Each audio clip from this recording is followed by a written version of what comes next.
querido irmão, querida irmã, que bom podermos outra vez estarmos juntos em mais uma nossa meditação com as Sagradas Escrituras.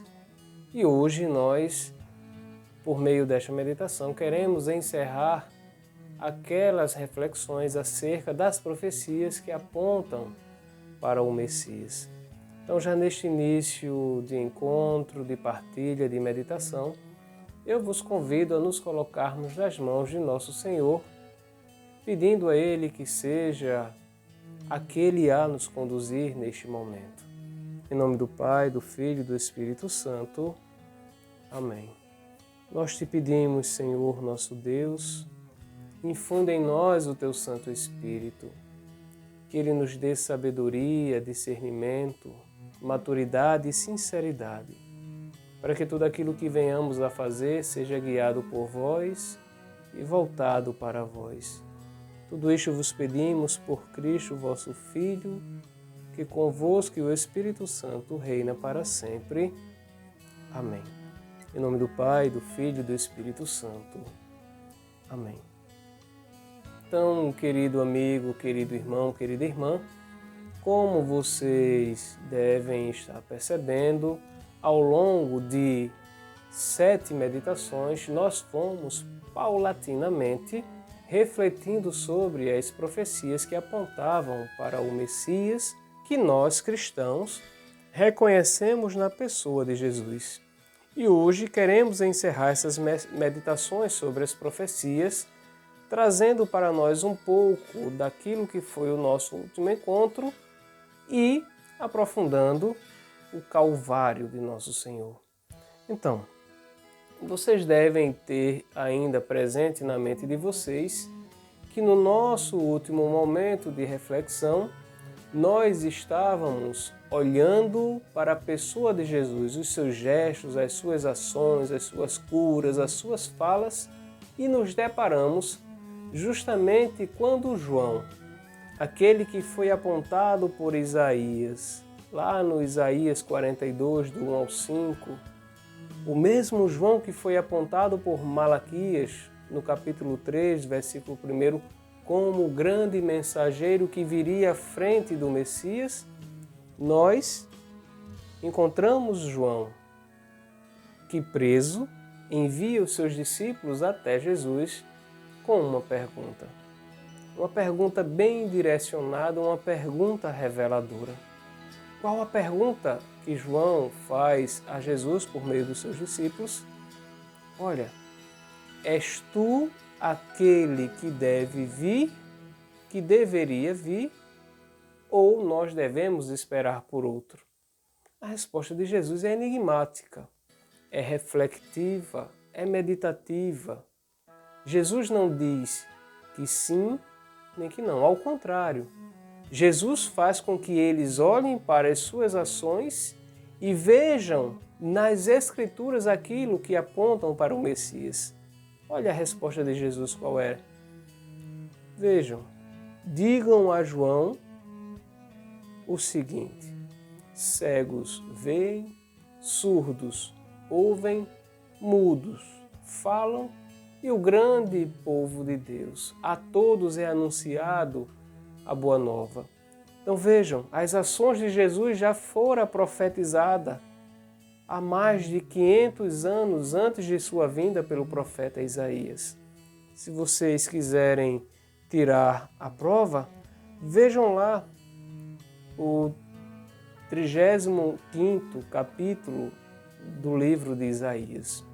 O capítulo 35 do livro de Isaías, nos versículos do 1 ao 7, e vocês verão como Isaías profetizava a respeito do Messias. Agora, vejam bem,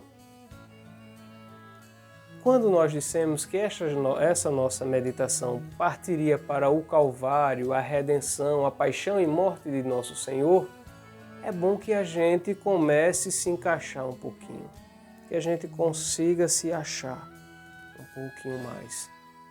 Aparentemente, quando os discípulos de João vão até Jesus, toda a missão de Jesus estava indo muito bem.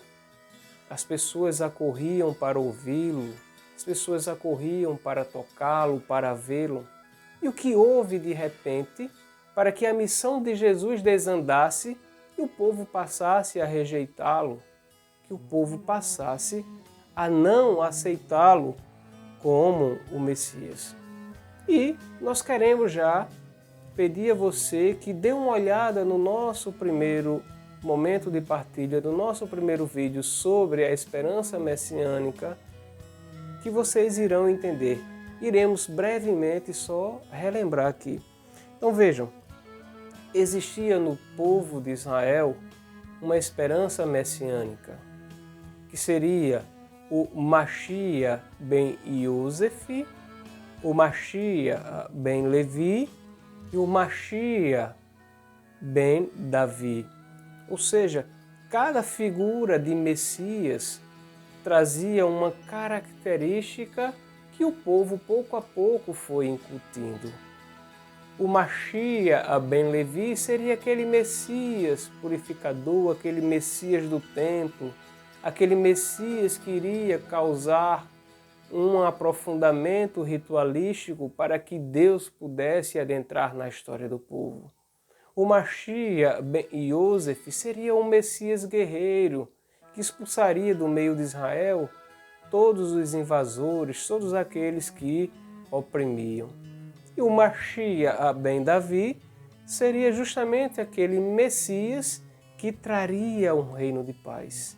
Então, queridos irmãos, estas figuras messiânicas foram figuras tão agregadas no imaginário do povo de Israel que fizeram com que as seitas que existiam no tempo de Jesus não permitissem que eles reconhecessem em Jesus o Messias.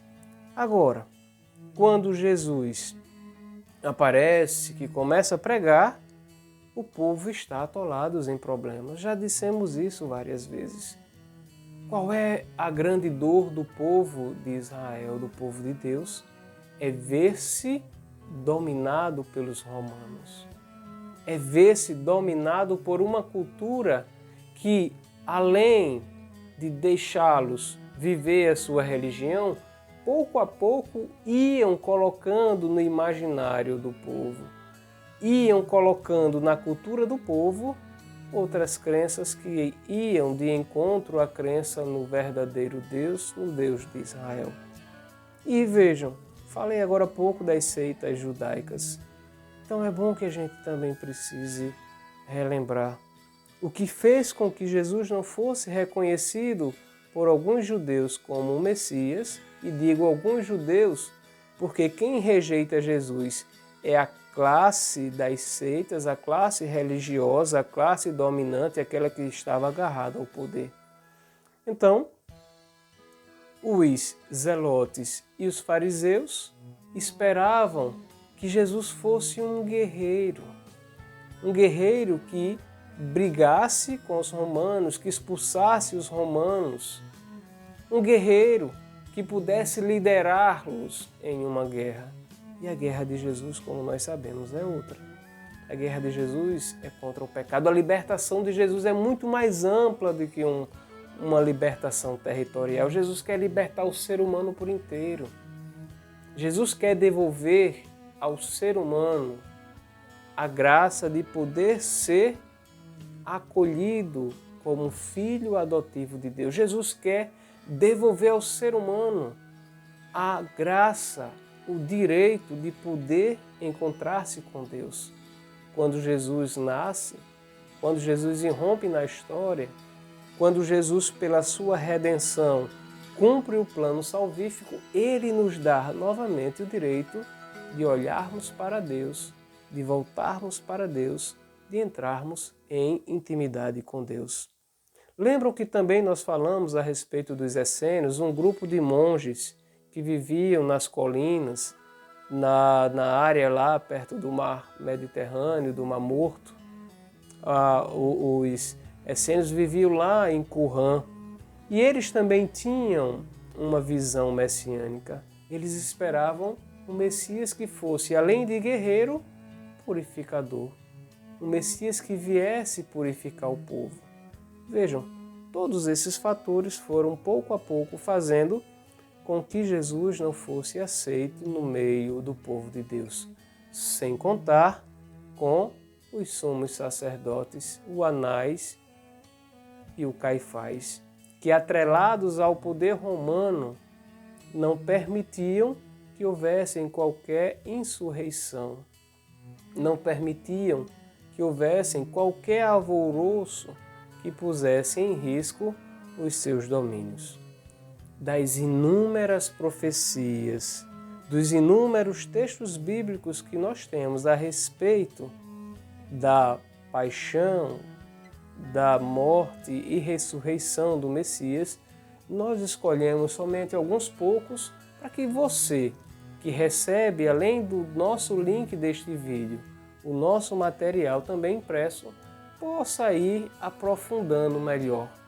Nós iremos, por ocasião do tempo da Quaresma, aprofundar bem melhor o mistério da redenção. Por hoje, nós iremos fazer algo mais simples para encerrarmos essas meditações e iniciarmos as nossas meditações sobre a encarnação.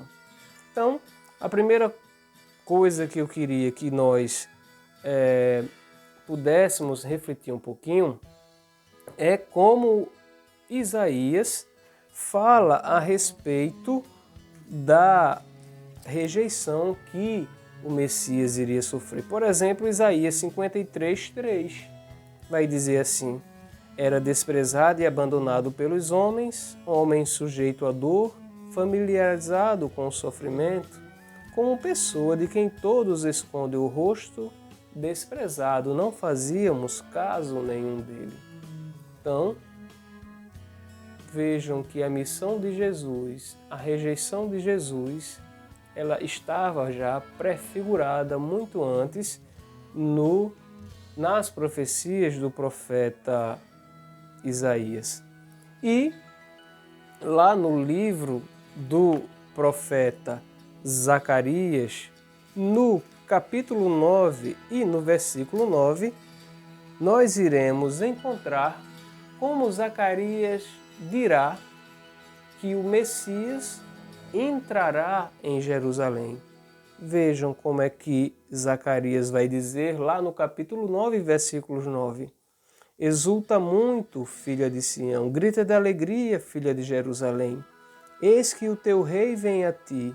Ele é justo e vitorioso, humilde, montado sobre um jumento, sobre um jumentinho, filho da jumenta.